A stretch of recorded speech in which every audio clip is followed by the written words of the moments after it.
주위 분들에게 일주일 동안 참 일하시고 가정 돌보시나 수고하셨습니다 하고 하루 열심히 하셨습니다 하고 인사하시기 바랍니다.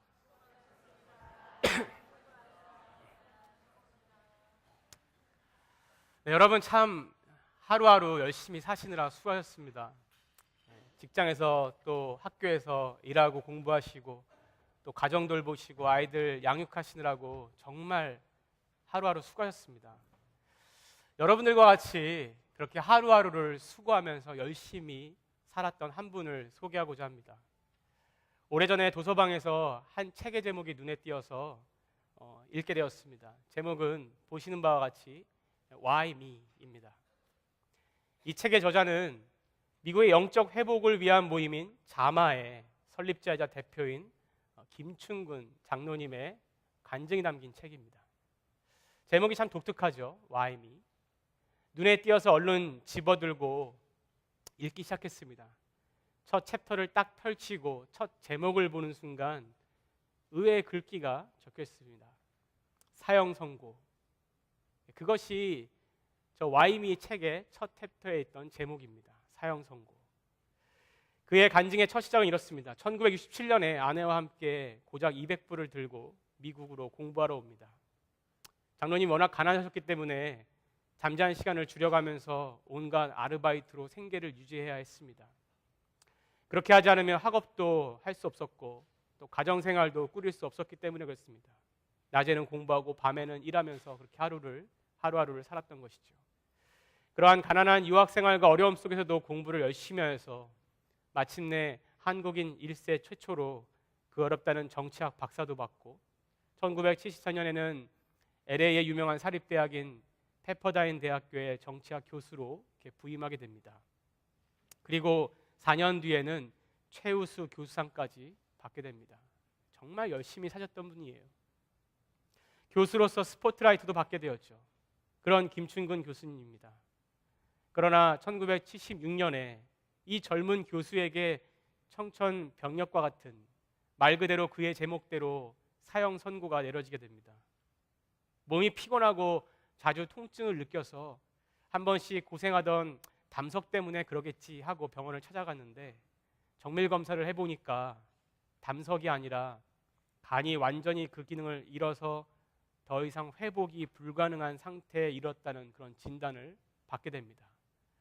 병명은 악성 강경화입니다.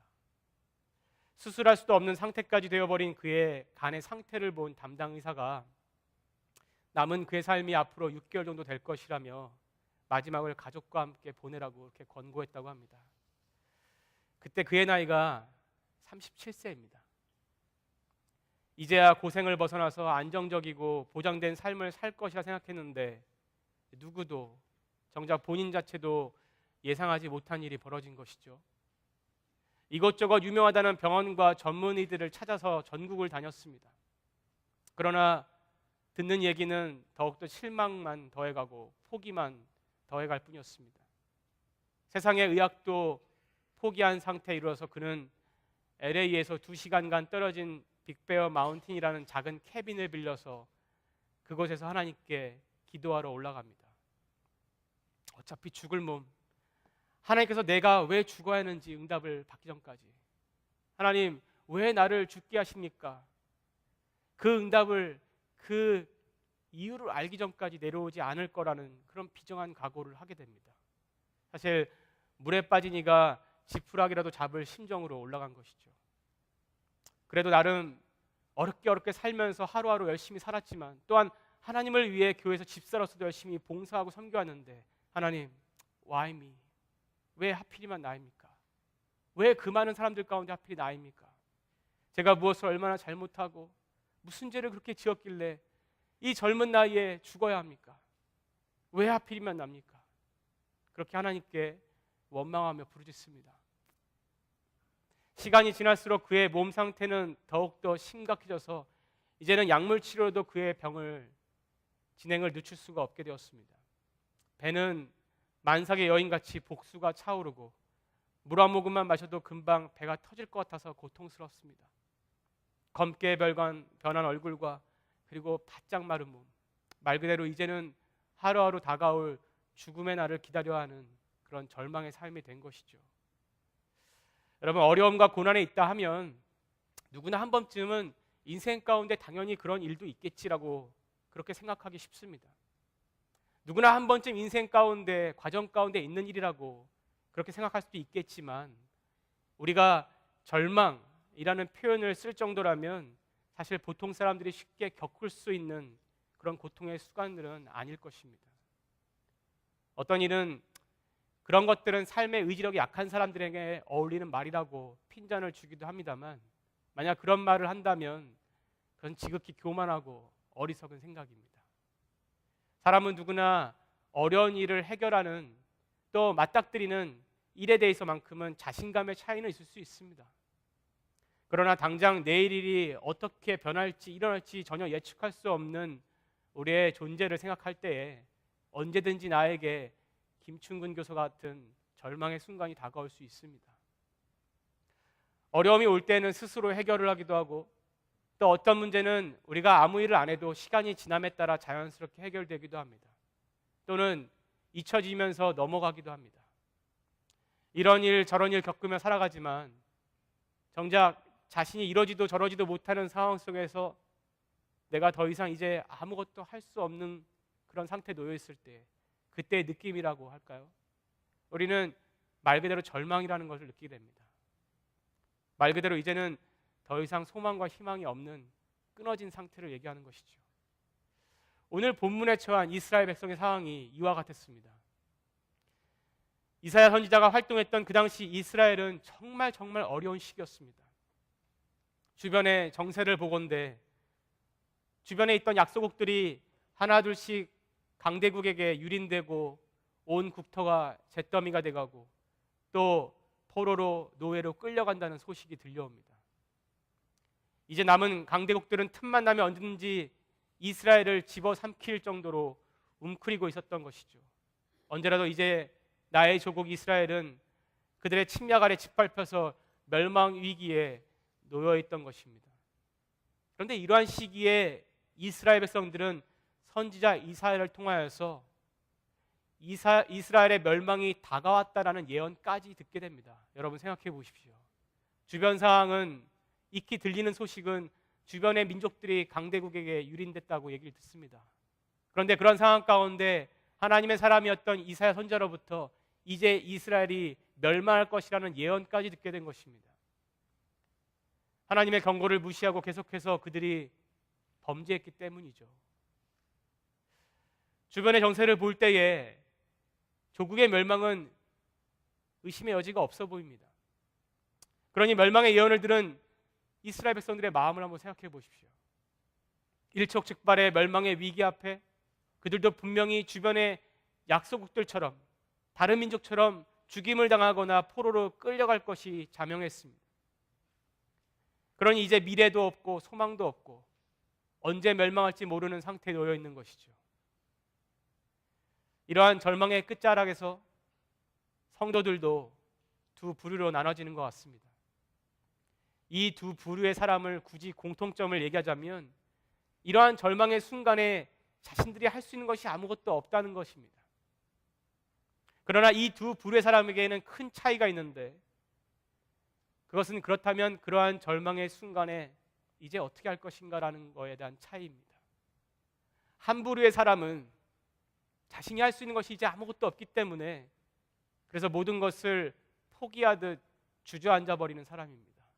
그리고 그러한 상황이 벌어진 것에 대한 원망의 화살을 주변인이나 내지는 하나님께 돌리는 사람이죠. 말로는 표현을 하지 않아도 마음속으로는 그러한 상황에 놓이게 하신 하나님을 원망하는 것입니다. 또 한 부류의 사람은 자신이 할 수 있는 것이 아무것도 없기 때문에, 그래서 그것을 깨달았기 때문에 오히려 더 크고 높으신 하나님을 의존하는 사람입니다. 결국 그 차이는 절망의 끝에서 과연 하나님을 잊고 외면하느냐, 아니면 오히려 하나님을 바라보는가의 차이인 것입니다. 그럼 이스라엘 백성은 어땠습니까? 그 당시 이스라엘 백성은 어땠습니까? 왕들은 눈앞에 닥친 멸망의 위기에 자신을 구원해 줄 수 있는 유일한 방법을 오직 이방인인 주변 강대국에 의지하는 것이라고 생각했습니다. 그러나 이러한 비굴한 시도는 모두 실패로 돌아가거나 오히려 강대국에게 이용만 당하게 되죠. 그래서 더 이상 자신들이 할 수 있는 모든 방법과 수단이 없게 되자 멸망의 위기에 처한 나라를 보면서 그저 모든 것을 포기하고 주저앉으려고 했던 것입니다. 더 나아가서 하나님께서 자신들을 잊으신 것 같고 외면하시는 것 같고 더 이상 자신들의 고통을 들으시지 않는 것 같이 그렇게 의심이 들고 하나님을 원망하기 시작합니다. 본인들이 범죄한 결과인데도 말이죠. 하나님께서 우리를 잊으셨나 보다. 하나님의 계획과 섭리 가운데 이제 우리는 없는가 보다. 하나님께서 아브라함 때에 맺으셨던 그 약속하심을 의심하면서 이스라엘 백성들은 그렇게 절망의 끝자락에 놓이게 된 것입니다. 그런데 그러한 마음 상태에 오게 된 이스라엘 백성들에게 이사야 선지자는 딱 한마디만 얘기하며 한탄합니다. 그것이 오늘 본문 40장 28절에 이렇게 얘기합니다. 너는 알지 못하느냐? 도대체 듣지 못하느냐? 영원하신 하나님, 그 하나님. 그렇습니다. 그들의 하나님, 그 하나님이 영원하시다는 것입니다. 그런데 한번 생각해 보시기 바랍니다. 이사야의 답변이 이스라엘 백성들이 절망에 처한 위기 가운데 얼만큼 적절한 대답이라 생각하십니까, 여러분? 어쩌면 이 이사야의 대답은 좀 생뚱맞기도 합니다. 차라리 절망 가운데 모든 것을 포기한 이스라엘 백성들에게 직접적으로 하나님께서 함께 하실 것이니 두려워 말라고 그렇게 선포했다면 좋았을 것을. 그러나 생뚱맞게 백성들을 향하여서 하나님은 영원하시다 이렇게 한탄하듯 선포한 것입니다. 백성들이 무엇인가 중요한 것을 깨닫지 못하였는지, 아니면 도대체 무엇을 잃어버렸길래, 그 마음 가운데 무엇을 잊었길래 이사야 선지자가 이렇게 답답하듯이 한탄하듯이 왜 이렇게 얘기했는지, 외쳤는지 그 이사야 선지자의 마음의 본심을 우리가 묵상할 필요가 있습니다. 우리가 하나님은 영원하시다 그런 말을 생각해 볼 때에 그것은 일반적으로 시공간의 제한을 받지 않으시는 그런 하나님의 속성을 나타낼 때 사용합니다. 그러나 좀 더 나아가서 하나님의 성품에 근거해서 하나님은 영원하시다라고 우리가 생각해보고 묵상해 본다면 이사야의 답변이 얼마나 그 당시 이스라엘 백성들에게 큰 위로와 은혜가 됐는지를 깨닫게 됩니다. 요한일서 4장 16절의 말씀은 하나님은 사랑이시다, 하나님은 사랑이시다 이렇게 고백합니다. 자세히 보십시오. 하나님은 사랑은 가지신 분이 아니라 곧 그분 자체가 사랑이시라고 지금 기록하고 있습니다. 다시 말해서 하나님은 우리와 같이 어떤 사랑의 대상이 생겨서 사랑하는 마음을 갖는 것이 아니라 하나님 성품 자체가 사랑이라는 것을 기록하고 있는 것입니다. 이사야는 이러한 하나님의 성품을 잘 알고 있던 선지자였습니다. 하나님께서 비록 이스라엘 민족이 범죄로 인해 나라의 멸망이라는 심판의 예언까지 선포케 하셨지만 이스라엘 백성을 향한 하나님의 사랑은 어떻습니까? 이스라엘 백성들을 향한 하나님의 마음은 여전히 같습니다. 변함없으시고 한결같으시고 그들을 사랑하는 마음은 끝이 없는데 절망 속에 있다 하여서 그러한 하나님의 사랑을 의심하고 원망하고 잊어버린 이스라엘 백성을 향하여 이사야 선지자는 한탄하고 있는 것입니다. 그래서 이사야 선지자는 다시 한번 백성들을 향하여서 하나님은 영원하시다 얘기하는 것입니다. 다시 말해 절대 변함이 없으신 분이시다. 과거에 너희에게 베푸신 은혜를 기억하라는 것입니다. 너희를 향한 그 사랑과 자비하심은 오늘도 내일도 앞으로 영원하실 것이라는 것입니다. 단순히 시공간을 초월하시는 그 하나님의 속성을 넘어서 과거에도 그러셨고 지금 이 순간도 그러시고 앞으로도 그러시고 계속해서 크신 능력과 은혜로 너희를 사랑하실 그 하나님, 그 영원하신 하나님을 잊지 말라는 것입니다. 기억하라는 것입니다.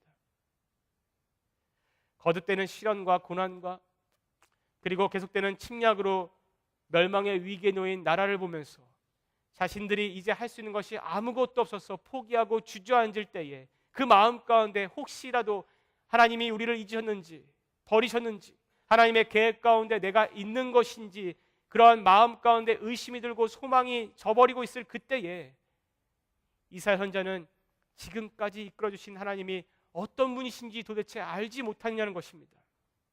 듣지 못했냐는 것입니다. 그 하나님께서 지금까지 어떻게 돌봐주셨는지를 잊었느냐는 것입니다. 그가 어찌 너희를 외면하고 있다고 말할 수 있냐는 것입니다. 하나님이 너희를 향하신 그 마음이 지금까지 늘 변함없으시고 영원하시다는 것을 왜 기억하지 못하냐는 것입니다. 그렇게 이스라엘 백성을 향해 한탄하고 질타한 것입니다. 여러분, 이것이 하나님의 영원함이라는 하나님의 속성 뒤에 감춰있는 하나님의 성품인 것입니다. 그래서 바울은 로마서 8장 39절에 그렇기 때문에 그 어떠한 것도 어떠한 상황도 누구를 할지라도 우리를 예수 그리스도 안에 있는 하나님의 사랑에서 끊을 수 없다고 그렇게 고백하는 것입니다. 이사야 선지자는 계속해서 이야기합니다. 그럼 그 영원하신 하나님께서 어떠한 분이시냐? 오늘 본문 40장 28절에 보니까 땅끝까지 창조하신 창조주 하나님이시고 그분은 피곤치도 아니하시고 곤비하지도 않으시고 명철이 한이 없으신 분이라는 것입니다. 우리를 사랑하시는 그 사랑하심이 변함없으시고 영원하시기 때문에 또 모든 만물을 창조하신 그 하나님은 무능한 하나님이 아니라 이 세상을 창조할 만큼의 능력을 지신 하나님이시라는 것을 기억하라는 것입니다. 그렇다면 그 능력의 하나님, 그 하나님이 지금 우리의 상황을, 우리의 처한 상황 가운데 마음 상태를 모르시느냐? 아니요. 본문 40장 29절을 자세히 묵상해 보면 이사야는 하나님께서는 문제와 어려움 앞에서 때로는 우리가 피곤할 수 있다는 것도 아십니다. 하나님께서는 때로는 우리가 어려움 가운데 무능해질 수 있다는 것도 아신다는 것입니다. 그리고 더 나아가서 왜 그 문제 가운데 피곤해하는지까지 아시고 왜 무능해질 수밖에 없는지도 아신다는 것입니다. 그래서 시편 139편의 기자는 여호와께서 나를 살펴보셨으므로 나를 누구보다 잘 아신다고 고백하는 것입니다. 그렇습니다. 하나님께서는 우리가 처한 상황들, 우리가 무너지는 마음 가운데 느끼는 아픔들, 상처뿐만 아니라 우리에게 직접적으로 무엇이 필요한지도 잘 알고 계신다는 것입니다. 그래서 어떠하신다는 것입니까? 그래서 어떻게 하신다고요? 피곤한 자에게는 능력을 주시고 무능한 자에게는 힘을 더해준다고 선포하고 있습니다. 피곤한 자에게 더 이상 피곤치 않게 하시려고, 무능한 자에게는 더 이상 무능치 않게 하시려고 하나님은 새 힘을 공급해 주신다고 얘기하는 것입니다. 이어 이사야는 40장 30절에 이렇게 얘기합니다. 소년이라도 피곤하며 곤비하며 장정이라도 넘어지며 쓰러지되 오직 여호와를 앙망하는 자만이 새 힘을 얻는다고 얘기합니다. 여러분, 어린아이를 한번 보십시오. 이 땡볕에서 3-4시간을 놀아도 지치지 않습니다. 그런 어린아이, 소년이라 할지라도 피곤하고 곤비할 때가 있다는 것입니다. 건강한 남정이라 할지라도 때로는 넘어지고 쓰러지며 지칠 때가 있다는 것입니다. 하나님께서 그걸 왜 모르시겠습니까? 그런데 그렇게 쓰러지는 가운데 여호와를 앙망하는 자에게는 하나님이 새 힘을 주실 수 있다고 얘기하는 것입니다. 그 새 힘은 무엇입니까? 우리가 할 수 있는 능력과는 다른 것입니다. 비교가 되지 않을 정도로 무한한 것입니다. 무슨 뜻입니까? 비유적으로 설명한 이 말은 사람에게는 한계가 있을 수 있지만 하나님에게는 한계가 없다라는 그런 말입니다. 자신이 할 수 있는 일이 아무것도 없는 그런 절망 가운데 있는 그런 상황 가운데 놓인다 할지라도 하나님으로부터 새 힘을 공급받게 되면 다시 한번 절망을 이겨내고 주저앉은 자리에서 다시 일어날 수 있게 된다는 것입니다. 그래서 시편 121편 10편의 기자는 1절에서 그의 삶을 되돌아보며 이렇게 고백합니다. 내가 인생을 살아보니까 정말 어려움도 많이 겪어보고 절망에도 빠져봤는데 그때마다 도우시는 손길이 어디서 왔나 살펴보니까 오직 천지를 지으신 하나님밖에 없더라라는 말입니다. 사람이 어려움에 빠지면, 특별히 김충근 교수같이 절망 속에 빠지면 본능적으로 도움의 출처를 찾게 되어 있습니다. 어떤 사람은 부모를 의지하기도 하죠. 어떤 사람은 친구를 의지하기도 합니다.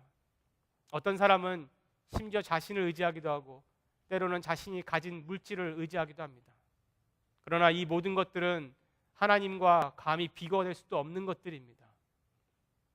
인생의 모든 굴곡을 살았던 이 시편의 기자가 우리에게 가르쳐주는 것, 복잡하게 생각할 필요 없습니다. 단 한 가지입니다. 그의 삶을 되돌아보니까 모든 도움의 출처가 하나님밖에 없었다라는 것입니다. 우리에게도 천지를 지신 그 하나님을 향하라고 그래서 권면하는 것입니다. 그분께 새 힘을 얻으라는 말씀입니다. 이런 말씀을 가지고 오늘 말씀을 자세히 살펴보니까, 그런데 이사야는 절망 가운데 빠진다 그래서 모든 사람에게 하나님이 새 힘을 공급해 주는 것이 아니라고 얘기합니다. 그 새 힘을 얻기 위해서는 조건이 있다는 것을 얘기합니다. 그것이 무엇입니까? 이미 이사야가 40장 31절에 말씀했듯이 오직 여호와를 앙망하는 것입니다. 오직 여호와를 앙망하는 자에게만 하나님은 새 힘을 주신다는 것입니다. 여호와를 앙망한다. 우리가 평상시에 쓰지 않는 단어입니다. 앙망하는 자, 어쩌면 마음에 그렇게 크게 와닿지 않는 낯선 단어일 수도 있습니다. 그러나 히브리 성경의 원문을 해석해서 좀 더 쉽게 이해하자면 하나님께 소망을 두고 믿고 기대하고 바란다라고 풀이할 수 있을 것입니다. 그것이 바로 하나님을 앙망하는 것입니다. 그런데 우리가 하나님을 앙망할 때는 세 가지를 꼭 기억해야 합니다. 첫 번째는 하나님이 어떠한 분이신지를 기억해야 한다는 것입니다. 이거는 막연한 하나님을 기억하는 것이 아닙니다. 성경에 기록된 대로 하나님이 어떠한 분이신지를, 그리고 내 삶 가운데, 지난 과거의 내 삶 가운데 하나님이 어떻게 나를 이끄셨는지를 기억한다는 것입니다. 하나님께서는 충분히 우리의 마음의 소망을 이루어줄 수 있는 능력의 하나님이시고 또 창조주라는 것을 잊어서는 안 되는 것입니다. 여러분, 우리가 믿는 하나님은 능력의 하나님이십니다. 죽은 자도 살릴 수 있는 능력을 가지셨기 때문에 우리가 믿을 수 있는 것입니다. 우리가 하나님을 그렇게 믿고 나서 또 중요한 것이 무엇이냐면, 그렇다면 이제 그 하나님을 하실 일을 기대해야 한다는 것입니다. 기대해야 한다는 것입니다. 그런데 생각해 보십시오. 하나님을 기대한다, 기다린다라는 것은 그 속에 기간이라는 것이 내포되어 있습니다. 기간. 그럼 우리 마음 가운데 한 가지 의문이 들 것입니다. 언제까지? 도대체 언제까지 기대하고 있으라는 말인가? 다시 말해, 언제까지 기다리라는 것이지? 언제 주시려는 것이지? 언제 이루시려는 것이지? 언제 해결하시려는 것이지? 그런 기간이 내포되어 있다는 말입니다. 답변부터 말씀드리자면 그것은 오직 하나님의 정하신 때가 있다는 것입니다. 그 말의 의미라는 것은 내가 원하는 때와 하나님이 정하신 때가 다를 수 있다라는 얘기입니다. 그것을 기억해야 한다는 것입니다. 눈앞에 펼쳐지는 상황이 내게 원하는 대로 펼쳐지지 않는다 해서 중간에 포기하고 기도를 게을리하고 포기한다면 그것은 하나님을 끝까지 신뢰하지 못하는 우리의 연약함을 탓해야지 하나님의 신실하심을 탓하고 의심해서는 안 되는 것입니다. 전도서의 기자는 그래서 3장 1절에 모든 세상의 만물의 때가 있다는 것을, 하나님의 때가 있다는 것을 기록하는 것입니다.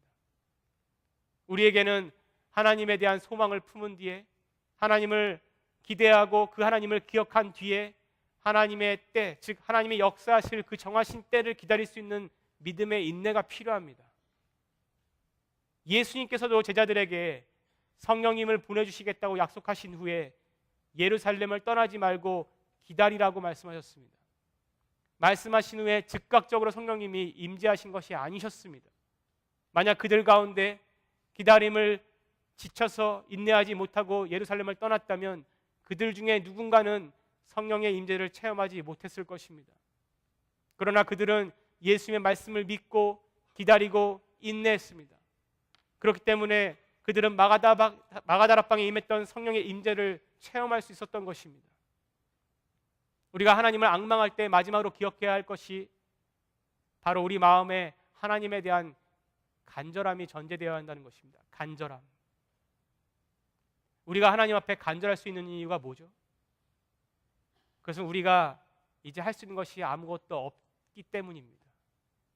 할 수 있는 것이 아무것도 없기 때문에 하나님밖에 찾을 데가 없기 때문에 우리가 간절해질 수밖에 없는 것입니다.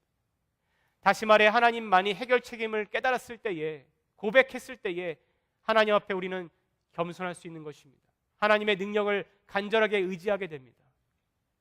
단순히 하나님을 생각하고 그냥 하나님이 도와주시겠지라고 푸념 같은 믿음을 가진 것을 얘기하는 것이 아닙니다.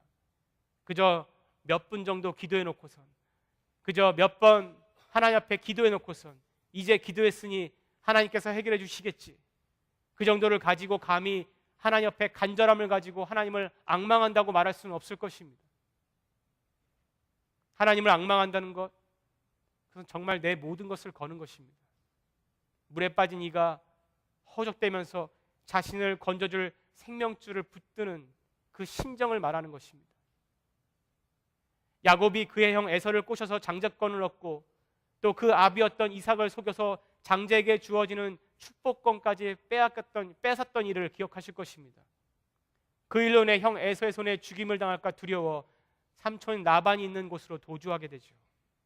그런 야곱이 20년 후에 하나님의 명령에 의해 다시 그의 본향, 즉 에서가 있는 곳으로 돌아가는 장면이 창세기 32장과 33장에 기록되어 있습니다. 하나님의 명령에 의해 본향으로 돌아가는 길이죠. 형 에서는 근데 400명의 수하를 데리고 야곱에게 오고 있다고 전가를 받습니다. 창세기 32장 7절은 이때 야곱의 마음의 상태를 심히 두려워 답답했다라고 그렇게 기록하고 있습니다. 야곱이 할 수 있는 일이 무슨 일이 있을까요? 그저 자신의 식솔과 가축의 무리를 두 떼로 나누어서 혹시라도 형 에서가 한쪽 떼를 쳐 죽이면 다른 한 떼라도 피신시킬 준비를 하는 것, 그게 다였습니다. 그가 한 일은 최선의 방비책도 아니죠. 그의 목숨을 구할 수 있는 유일한 방법도 아닌 것입니다. 형 에서의 손에서 자신을 구하기 위해 자신이 할 수 있는 것은 이제 아무것도 없습니다. 이제 형 에서가 자신을 너그러이 용서해 줄 것만을, 목숨만을 살려주기를 바랄 뿐이죠. 얼마나 에서가 두려웠으면 모든 무리가 야복강가를 건넌 후에도 그는 건너지 못하고 정작 두려워서 혼자 남게 되었다고 기록합니다. 그런 그날 밤에 야곱에게 무슨 일이 일어났습니까? 바로 어떤 사람이 날이 새도록 그와 씨름을 하게 된 것입니다. 야곱은 직감적으로 그 사람이 하나님의 사람이라는 것을 깨달았습니다. 이 하나님의 사람과 날이 새도록 씨름을 하여도 이 하나님의 사람이 야곱을 이기지 못하자 이제 그만 멈추고 가려고 야곱의 환도뼈, 엉덩이뼈를 쳐서 어긋나게 만듭니다.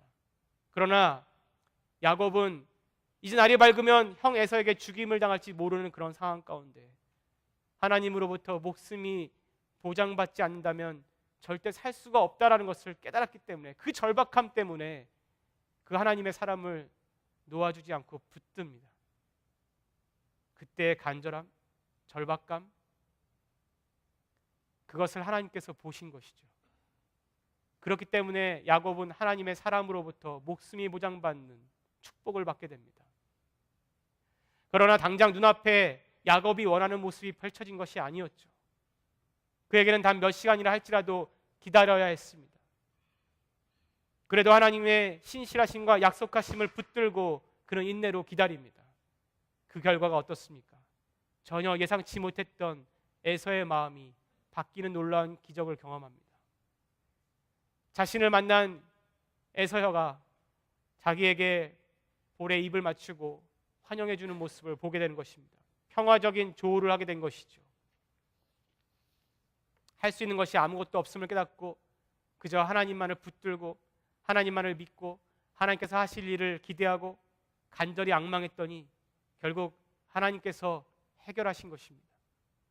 야곱의 그 간절한 마음과 같이 정말 하나님이 안 되면 안 된다는 심정으로 하나님께 매달리는 것, 부르짖는 것, 그것이 곧 하나님을 앙망하는 것입니다. 그런 의미에서 이사야 선지자는 이스라엘 백성들을 향하여서 영원하신 하나님 왜 기억하지 못하냐고, 왜 그 하나님을 간절하게 앙망하지 못하고 의심하고 있느냐고 얘기하는 것입니다. 하나님께서 출애굽부터 지금까지 이스라엘 백성에게 베푸신 그 은혜를 기억해 보라는 것입니다. 지난 시간 하나님께서 함께 하신 일들을 기억해 보라는 것입니다. 그 하나님께서는 지금 너희가 처한 절망의 상황을 모른다는 것이 아니라는 것입니다. 다 아신다는 것입니다. 그러나 너희 자신의 힘을 의지하지 말고 그 하나님에 대한 소망을 두고 앞으로 하나님이 어떻게 너희를 이끄실지를 기대하라는 것입니다. 인내로 지켜보라는 것입니다. 그렇게 권면하고 있는 것입니다. 그렇게 하나님을 간절히 앙망하는 자에게 하나님께서는 시련 가운데, 고통 가운데, 문제 가운데, 절망 가운데 새 힘을 주시겠다고 오늘 약속하시는 것입니다. 그런데 이 이사야의 말씀을 자세히 다시 한번 묵상해 보니까 하나님께서는 우리가 어려운 상황에 놓일 때에, 문제 가운데 놓일 때에 이러한 상황을 회피하게끔 도와주시는 것이 아니라 오히려 하나님께서 그 안에서 새 힘을 받을 수 있게 독특한 방법으로 이끄시는 것을 보게 됩니다. 문제와 시련과 절망 속에서 우리는 때로 그런 상황들을 회피하고 싶은 마음이 들기도 합니다. 이미 지칠 대로 지쳐버린 우리에게 나를 대신해서 누군가 대신 해결해 주었으면 하는 마음이 들기도 합니다. 그러나 하나님의 방법은 때론 우리가 원하지 않는 바대로 갈 때가 있습니다. 어려움 가운데, 힘들어서, 그리고 절망 가운데 우리들이 보통 느끼는 생각과 감정이라는 것은 오늘 말씀의 비유처럼 지금껏 계속 날아왔기 때문에 이제 지쳐서 이제 그만 날고 싶습니다. 지금껏 너무 뛰어왔기 때문에 이제 너무 지쳐서 이제 뛰기 싫습니다. 주저앉고 싶고 누군가 내 대신 뛰어줬으면 좋겠습니다. 하나님. 그런데 하나님은 계속 날아서 더 이상 날 힘이 없다고 주저앉는 우리에게 이제 됐으니 그만 날아라고 말씀하지 않으신다는 것입니다. 지금껏 너무 뛰어와서 이제 더 이상 뛸 힘이 없어서 이제 주저앉고 싶고 이제 나 대신 누가 대신 뛰어줬으면 좋겠는데 하나님께서는 그렇게 계속 뛰어서 지친 우리에게 이제 됐다고 그만 뛰라고 말씀하시지 않는다는 것입니다. 지금까지 너무 걸어왔기 때문에 이제 하나님 도저히 한 발짝도 움직일 수가 없습니다. 이제 걸을 수가 없습니다. 얘기하는 우리에게 하나님은 이제 그만 됐으니 그만 걸으라고 말씀하시지 않는다는 것입니다. 그렇게 하시는 하나님이 때로는 원망스럽죠. 그렇게 이끄시는 하나님이 과연 우리를 돌보시는지 의심까지 들기 쉽습니다. 우리가 무엇을 원하는지 하나님이 우리 마음을 몰라주시는 것 같습니다. 왜 우리의 기도를 들어주시지 않으시는지 의문이 들기도 합니다. 그러나 여러분, 그럴 때에 우리의 믿음과 생각을 붙잡아야 하는 것이 있습니다. 기억해야 할 것이 있습니다. 그것은 하나님이 우리를 이끄시는 방법은 우리 눈에 보기에 원치 않는 방법이라 할지라도 가장 선하시고 우리를 위한 최선의 방법이라는 것을 기억해야 한다는 것입니다. 네, 하나님은 분명 계속 날아서 지쳐버린 우리에게 이제 그만 날아도 된다고 얘기하지 않으십니다. 그러나 계속 날아 지쳐버린 우리에게 말씀하시는 것은 그때 나를 앙망하라는 것입니다. 그렇게 그 순간에 하나님을 앙망하면 하나님께서는 새 힘을 주셔서 지쳐버린 우리에게 독수리가 날개쳐 올라가듯이 더 높게 날개 주시겠다고 약속하시는 것입니다. 너무 뛰어서 이제 포기하고 싶은 그때에 하나님께서 하시는 말씀은 한 가지입니다. 나를 앙망하라는 것입니다.